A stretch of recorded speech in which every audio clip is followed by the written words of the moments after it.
Hello friends, जय श्री राम। मैं शिवेश प्रताप आज एक बार फिर आपके साथ उपस्थित हुआ हूँ और आज का जो अ, विषय है वह है आर्थिक एवं सांस्कृतिक गतिविधि का नया केंद्र बनती अयोध्या नगरी।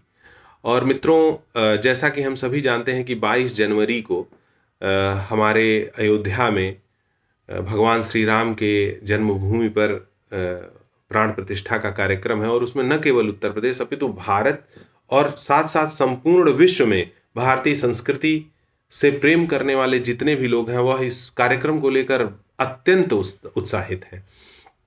और मित्रों, होना भी चाहिए क्योंकि 500 वर्षों के संघर्ष के बाद अयोध्या नगरी आज एक ऐसे अपने इतिहास के गौरवपूर्ण क्षण पर खड़ी है, जहाँ पर 500 वर्षों का जो संघर्ष है, इस्लामी आक्रांताओं का जो अन्याय है, मूर्तियाँ और मंदिर तोड़ने का, और उसके विरुद्ध खड़ी हुई हिंदू अस्मिता जिसने सतत अपने संघर्ष से अपनी पहचान को जीवित रखा है।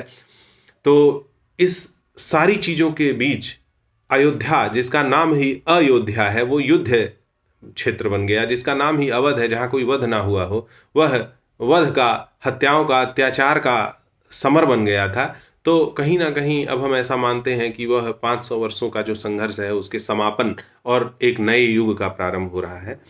और इसी के साथ 22 जनवरी को अयोध्या पुनः अपने आध्यात्मिक और सांस्कृतिक वैभव का परावर्तन कर रहा है। यानी हम 500 वर्ष पहले जिस आध्यात्मिक और सांस्कृतिक गौरव में थे अयोध्या में, अब उसकी वापसी हो रही है।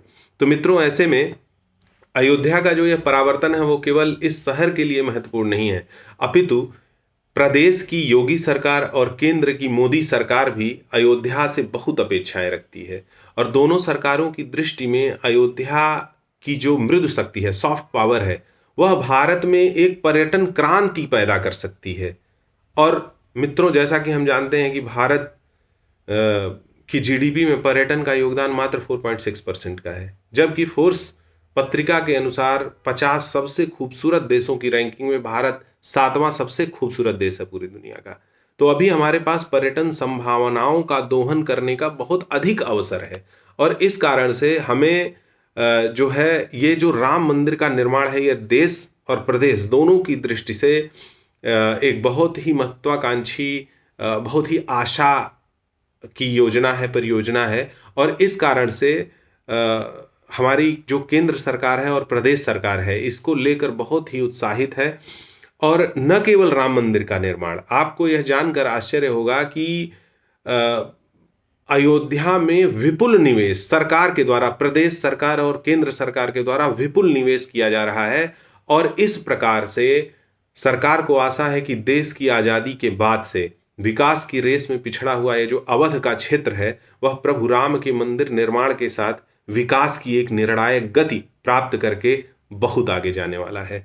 तो दोस्तों, अयोध्या में केवल राम मंदिर नहीं बन रहा है।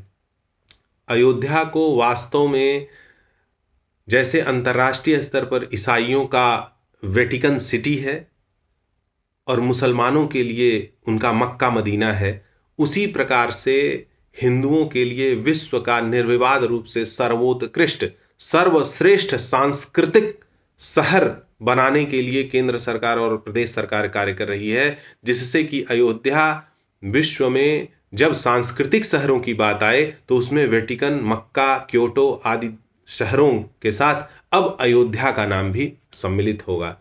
तो दोस्तों, सरकार द्वारा अयोध्या को जो ये वैश्विक शहर बनाने का कार्य है, उसमें आध्यात्मिक रूप से इसकी पहचान, मतलब कि जैसे इसका जो एक्चुअल पहचान है अयोध्या की, वो एक आध्यात्मिक सांस्कृतिक शहर की है। भगवान राम के कारण यहाँ संतों का, महात्माओं का जमघट लगा रहता है। तो हमारी जो सरकार की योजना है वो ये है कि यहाँ पे जो बुजुर्ग हैं, जो अवकाश प्राप्त लोग हैं, कई बार ऐसे लोग अपना जो है जीवन बिताने के बाद रिटायर होते हैं, तो ऐसे धार्मिक शहरों में रहना चाहते हैं। जिस प्रकार से अगर आप देखें तो हरिद्वार, ऋषिकेश में आपको बहुत लोग मिलेंगे आपको।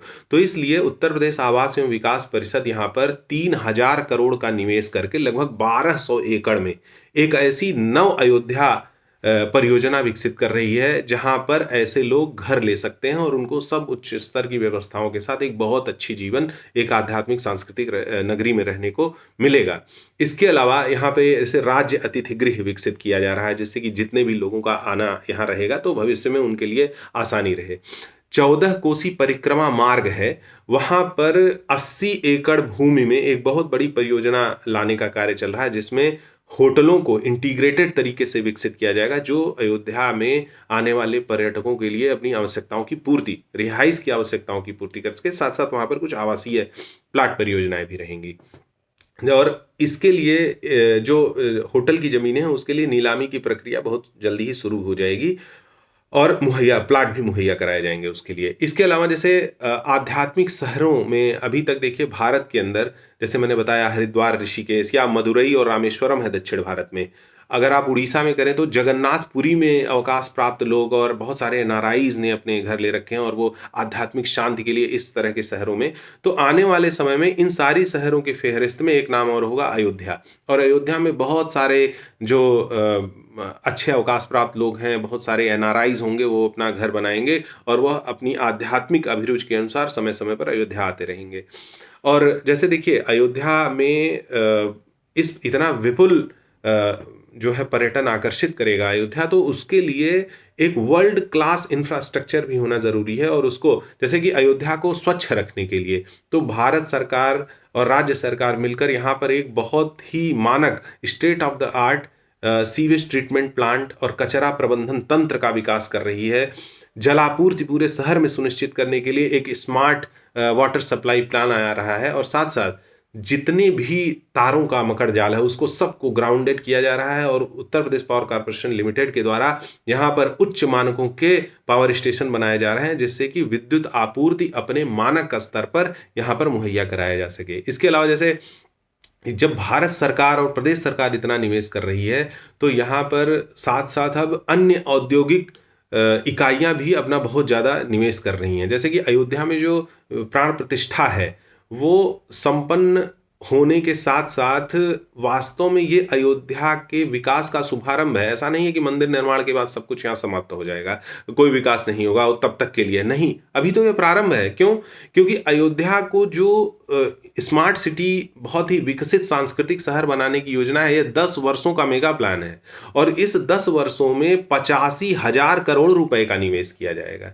तो इससे आप ये इसकी व्यापकता समझ सकते हैं कि 2031 में यह परियोजना पूर्ण होगी और तब की अयोध्या का कायाकल्प आप अपने मन में उम्मीद कर सकते हैं कि 10 वर्षीय योजना में अयोध्या का विकास प्राधिकरण है, वह लगभग 875 वर्ग किलोमीटर का जो क्षेत्र है, उसमें इंफ्रास्ट्रक्चरल डेवलपमेंट और पर्यटन के विकास की सभी संभावनाओं पर कार्य करेगा।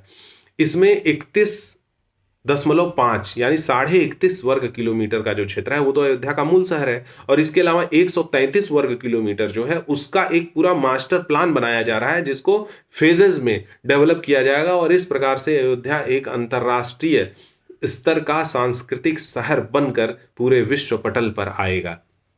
इसके अलावा जैसे विकास की जो ये प्रक्रिया है, इसमें जैसे पर्यटकों का जो आवागमन है, वह बहुत व्यापक स्तर पर होगा। तो देखिए, जो ये 10 वर्षीय योजना बनाई गई है, वो ऐसी नहीं है कि इससे अयोध्या के जो रहने वाले लोग हैं, उनको समस्या हो या वो परेशान हो जाएँगे या ऐसी समस्याओं के कारण पूरा शहर चौक हो जाएगा। यही कारण है कि जो ये पूरा विकास है अयोध्या का, उसके लिए 8 मूल बिंदु, प्रिंसिपल्स बनाए गए हैं, जिसके थीम पर इसका विकास किया जा रहा है।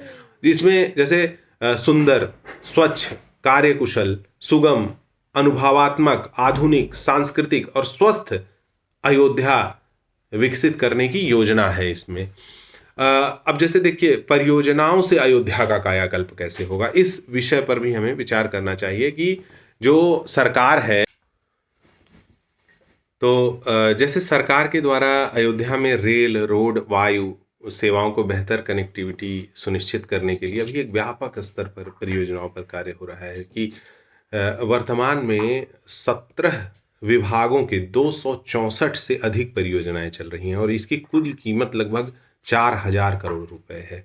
इसमें जैसे एयरपोर्ट अथॉरिटी ऑफ इंडिया को लीज पर 318 एकड़ भूमि अयोध्या में अंतर्राष्ट्रीय एयरपोर्ट बनाने के लिए दिया गया था, और ये एक state of the art airport है। साथ ही जैसे देसी विदेशी पर्यटकों के यहाँ पर पहुँचने के लिए जो महर्षि वाल्मीकि इंटरनेशनल एयरपोर्ट बनाया गया है, इसका जो प्रथम टर्मिनल है वही 8,000 वर्ग मीटर स्पेस में बनाया गया है। तो इससे आप समझ सकते हैं कि किस प्रकार का एक वर्ल्ड क्लास इंफ्रास्ट्रक्चर सुनिश्चित किया जा रहा है। इसके अलावा अगर मैं बात करूं कि वहाँ का जो हैंगर है, मतलब एक साथ अयोध्या अंतर्राष्ट्रीय एयरपोर्ट जो है वह 24 एरोप्लेन्स को मैनेज कर लेगा। इतने बड़े व्यापक स्तर पर इसका विकास किया जा रहा है। अगर मैं रेलवे की बात करूं तो अयोध्या धाम रेलवे स्टेशन की जो परियोजना है उसके लिए 443 करोड़ रुपए भारतीय रेलवे ने निर्गत किया है, और उसमें एक हिंदू सांस्कृतिक वास्तु के अनुसार एक रेलवे उसका पूरा नवीनीकरण किया जा रहा है, और साथ में 3 नए ट्रैक भी बिछाए जा रहे हैं, और भविष्य में इसका और विस्तार किया जाएगा। साथ साथ अगर आप देखें तो रेलवे लगभग 15 नई ट्रेनें, जिसमें 2 अमृत भारत ट्रेन भी है, वो सुनिश्चित कर रही है, जिसके द्वारा पूरे भारत से रेलवे के माध्यम से भी लोग पर्यटन सुनिश्चित कर सकें।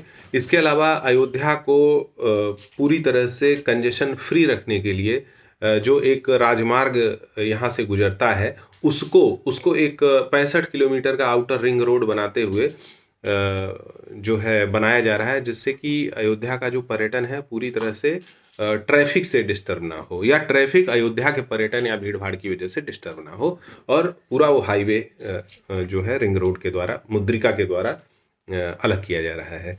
इसके अलावा अगर मैं बात करूं कि जैसे बहुत सारे पर्यटक आएंगे, उनकी गाड़ियां रहेंगी, तो इस समय अयोध्या में लगभग 5 मल्टी लेवल पार्किंग प्रोजेक्ट्स पे काम चल रहा है, जिससे कि रोड पर इधर उधर गाड़ियां ना दिखें और पूरे शहर में जितनी भी गाड़ियां हैं वो सही जगह पर पार्क हों।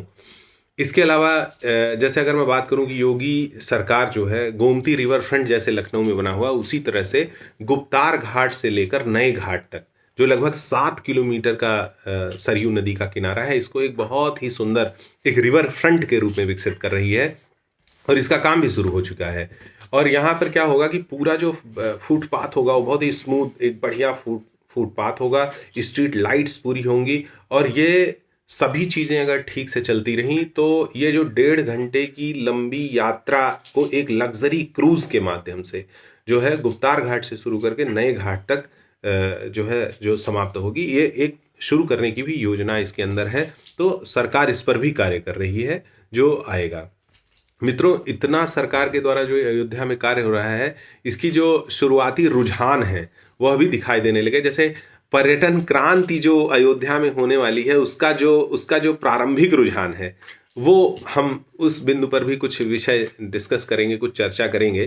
क्योंकि देखिए अभी क्या है कि पर्यटन का माध्यम किसी देश या प्रदेश को केवल आर्थिक लाभ भर दिलाना नहीं होता है, अपितु पर्यटन का जो सबसे बड़ा लाभ है वो यह है कि जैसे मान लिया कोई भी आईटी कंपनी लग गई, कोई फैक्ट्री लग गई, तो उसमें एक स्तर तक एजुकेशनल लेवल या कुछ स्किल के लोग ही उससे लाभ पाते हैं। लेकिन देखिए पर्यटन में एक अच्छी बात क्या होती है कि पर्यटन किसी भी आर्थिक स्तर के व्यक्ति को, किसी भी शैक्षणिक स्तर के व्यक्ति को, सबको कुछ ना कुछ लाभ देता है।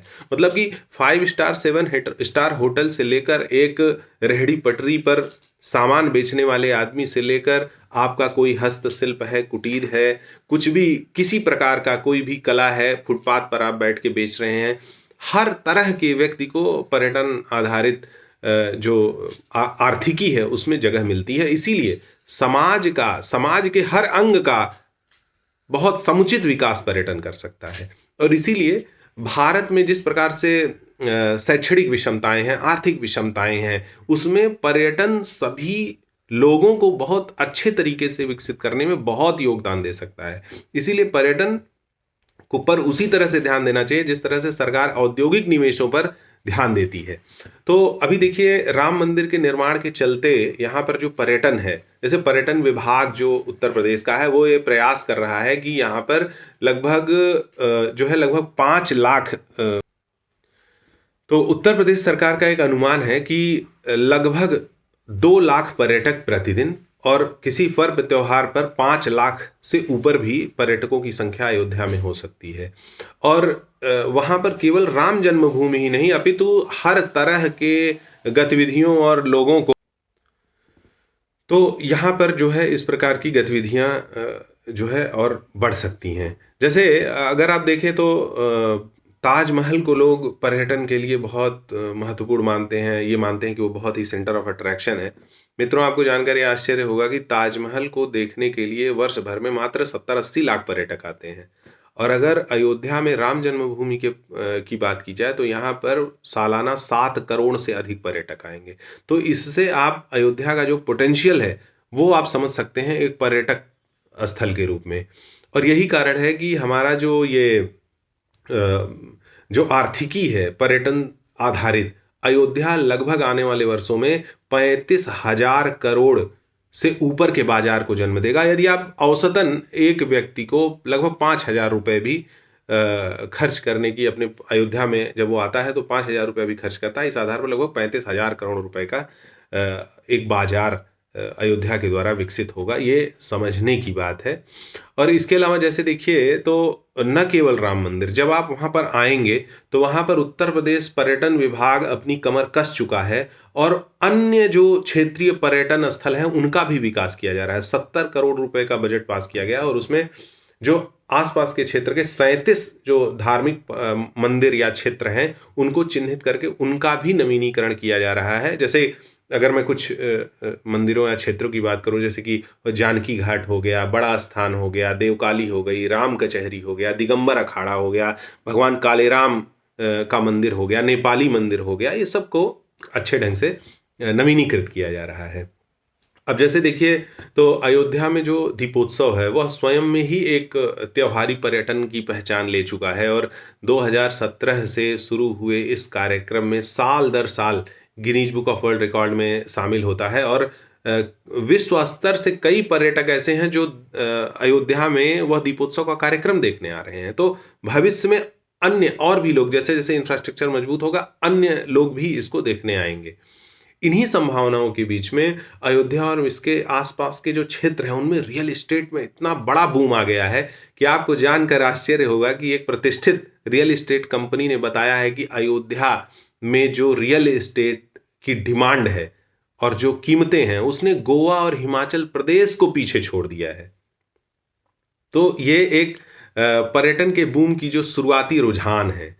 और नवंबर 2023 में अगर मैं बात करूं कि उत्तर प्रदेश का जो ये राजस्व की प्राप्ति है, नवंबर 2023 में प्रदेश सरकार के अनुसार पूरे उत्तर प्रदेश में सबसे अधिक राजस्व की प्राप्ति रजिस्ट्री के माध्यम से अयोध्या में हुई है।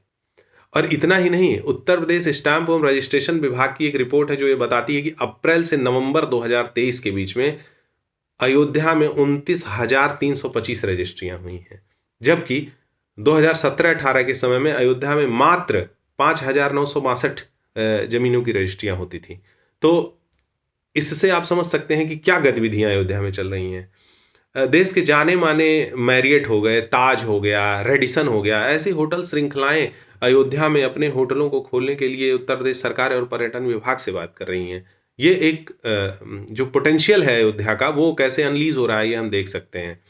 अब मैं बात करता हूँ कि जब इतना बड़ा पर्यटन आएगा, 7 करोड़ लोग किसी पर्यटन स्थल पर आएंगे, तो वहां पर आप समझिए कि एफएमसीजी जो कंज्यूमर गुड्स हैं उसमें कितना डिमांड बढ़ेगा। और यही कारण है कि इतने व्यापक स्तर पर पर्यटकों का जो आवागमन है उसमें हाउसिंग परियोजनाएं जो हैं वो बढ़ रही हैं। साथ साथ एफएमसीजी के लिए जो बड़ी कंपनियां हैं देश की उन्होंने अपनी कमर कस ली है और इस सब डिमांड को मैनेज करने के लिए वो उत्तर प्रदेश में अयोध्या के आसपास अपने बड़े वेयर हाउस बनाने पर बात कर रही हैं और जमीनें खोज रही हैं। और उसमें Amul, ITC, Britannia, Dabur, Nestle जैसी बड़ी कंपनियां हैं। और इतना ही नहीं, पेयजल की प्रतिष्ठित ब्रांड बिसलेरी ने अभी हाल ही में एक सूचना है, जानकारी है कि वो एक बॉटलिंग संयंत्र ही स्थापित कर रही है जहां से अयोध्या को पेयजल की आपूर्ति करेगी। तो मित्रों, इस प्रकार से हम समझ सकते हैं कि जो वस्तुओं और सेवाओं की जो मांग है, सेवा देखिए जो होटल इंडस्ट्री है, हॉस्पिटैलिटी इंडस्ट्री है आतिथ्य की, वहाँ वो पूरी एक सेवा इंडस्ट्री है और सेवा में जो लोग, जो कार्मिकों की मांग होगी उसको पूरा करने के लिए अयोध्या और उसके आसपास के क्षेत्रों से बहुत बड़ा रोजगार सृजन होगा और वहां के लोग उससे लाभान्वित होंगे और उनके पास ज्यादा पैसा आएगा। अब मैं बात करता हूं कि व्यापार क्षमता और रोजगार सृजन पर थोड़ी सी चर्चा करते हैं कि कैसे ये इसको कैसे इसकी क्लैरिटी थोड़ी बनाते हैं कि कैसे होगी। और जैसे देखिए, अभी राम मंदिर का निर्माण पूरा नहीं हुआ है, लेकिन इसके पहले ही अयोध्या की जो व्यापारिक क्षमता है वो अनलीज हो रही है, निकल कर बाहर आ रही है। और अभी हमारे भारत सरकार के जो निर्यात आधारित आंकड़े हैं, उसने ये बताया है कि अयोध्या का निर्यात जो है 2021-22 में 110 करोड़ का था, जो 130% की वृद्धि दर्ज हुई है, और 22-23 में वो बढ़कर 254 करोड़ का हो गया है। तो धीरे-धीरे जैसे अंतर्राष्ट्रीय पर्यटक आएँगे, यहाँ के लोकल जो लोक परंपरा है, जो सामान्य जो क्षेत्रीय चीज़ें हैं, उनके बारे में जो अंतर्राष्ट्रीय पहचान बनेगी, तो वहाँ से एक निर्यात का भी बूम अयोध्या के लिए और आसपास के क्षेत्रों के लिए होगा। और अभी जैसे अगर आप देखें तो अयोध्या से जो एक्सपोर्ट हो रहे हैं, उसमें जैसे गैर पॉलिश किए हुए चावल हो गए, कुछ कोयला हो गया, आयुर्वेद की दवाइयाँ हो गईं, इसके अलावा कुछ पल्प पेपर जैसी चीज़ें भी हैं। तो इस प्रकार से ये जो एक पूरा राम मंदिर है, वो राम मंदिर ही नहीं है, अपितु एक राष्ट्र मंदिर का निर्माण हो रहा है, जहाँ से एक बहुत बड़ी पर्यटन क्रांति का जन्म होने वाला है। और साथ ही साथ अयोध्या और भगवान राम के द्वारा जो एक आध्यात्मिक और सांस्कृतिक परावर्तन राष्ट्र में आएगा, और राम से हर व्यक्ति जुड़ेगा। इससे भारत का आचार, विचार, संस्कार भी परिष्कृत होगा, और साथ-साथ हम अधिक सभ्य और सुसंस्कृत राष्ट्र बनेंगे। आर्थिक क्रांति से देश की प्रगति होगी, प्रदेश की प्रगति होगी, अवध की प्रगति होगी। और अयोध्या में जिस तरह से इंफ्रा, औद्योगिक गतिविधियाँ, पर्यटन, सेवा क्षेत्र, ये सारी चीज़ें होंगी, उससे हमें एक बहुत बड़ा लाभ मिलने वाला है। तो इस प्रकार से हम समझ सकते हैं कि अयोध्या का जो राम मंदिर है, वह मात्र राम मंदिर नहीं है, बल्कि वह नए भारत का एक राष्ट्र मंदिर है, जो समग्र विकास करेगा। बहुत बहुत धन्यवाद। जय श्री राम।